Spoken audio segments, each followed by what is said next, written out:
Guys, you want to be mindful of the small detail when marking out market structure, regardless of the time frame. It applies on all. Welcome back to the Daily Nugget. It's day 113 of 365.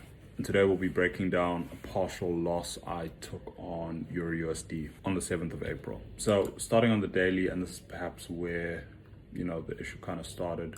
Very tight range. We had one, bullish candle that kind of defined that range before price started to pull back. So yeah, still definitely clear points of external range liquidity. And it's a bit clearer on the 1 hour in that when price doesn't give you, a series of higher highs, higher lows, higher highs, higher lows, before we ultimately then shift, the odds are that this is just one massive correction waiting to break higher. And I guess I knew that at the time because the primary bias was long and I was just looking for, the counter trend shorts.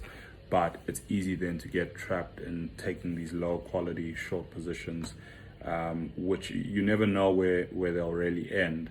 And I think it was mainly because we gapped lower at the open, and so I was expecting that low to be swept before we came higher, that I was still open to taking the shorts at this time. Came up into that 1 hour range. We swept that internal time-based liquidity on the 15-minute. Look, the entry model was quite clean, and this was a reduced risk entry, so we got that fair value gap there, and then I took the entry within there on the limit order. And then price initially played out. I was able to take some risk off. I think at this point I was already half risk. Place that there for you guys to see. I think it was a bit higher, but stops were positioned somewhere there. And then it kind of just got really messy, and again we're trading a correction. It wasn't the primary move lower. Price didn't need to come to this low, and that was maybe my mistake. And so is there anything I could have done differently? Probably been risk off on this from the moment we reached those high time frame, that high time frame equilibrium.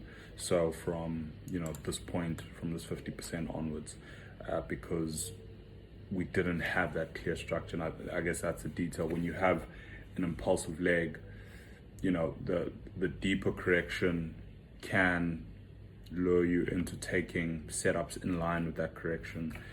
Like I did here, it was a 1 hour range that played out, or 1 hour bearish structure that played out over a couple of days.